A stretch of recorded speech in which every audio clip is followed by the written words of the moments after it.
বাবুর ফল এবং সবজি দেওয়ার আগে কিভাবে জীবাণুমুক্ত করবেন সে বিষয়টি সম্পর্কে কথা বলবো আজ পুষ্টিবিদ নাহিদ আহমেদ। সবসময় চেষ্টা করতে হবে জীবাণুমুক্ত বা নিরাপদ ফল সবজি বাবুকে কাঁচা অবস্থায় যদি সার্ভ করেন সেটা নিরাপদ যেন হয় সে বিষয়টি নিশ্চিত করার জন্য। এটা তিনটে উপায় নিয়ে আজকে কথা বলবো। সবার প্রথম উপায়টি হচ্ছে আপনারা ফরমালিন মুক্ত করার জন্য 1 লিটার পানির মধ্যে 1 চা চামচ লবণ মিশিয়ে সেই পানিতে ফল এবং সবজি 15 থেকে 20 মিনিট ভিজিয়ে রাখলে সেটা অনেকটাই ফরমালিন এবং কিছুটা জীবাণুমুক্ত কিন্তু করা সম্ভব। তার পরবর্তী পন্থাটা হচ্ছে ভিনেগার।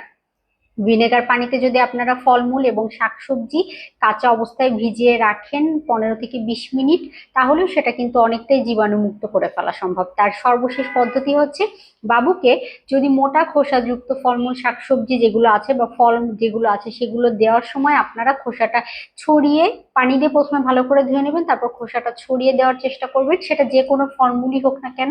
তাহলেও দেখা যাবে যে সেটাও কিন্তু অনেকটাই জীবাণুমুক্ত করে বাবুকে সার্ভ করা হচ্ছে বা সেই পদ্ধতি অবলম্বন করেও জীবাণুমুক্ত অনেকটাই করে ফেলা সম্ভব। আর সবসময় এই পন্থাগুলো অবলম্বন করে বাবুকে ফলমূল যেগুলো দিবেন সেগুলো দেওয়ার চেষ্টা করবেন। এতে করে তার শরীরে কিছুটা হলেও ফরমালিন কম ঢুকবে বা জীবাণু কম ঢুকবে। আর আমরা এভাবেই কিন্তু বাবুকে সুরক্ষিত রাখতে পারি।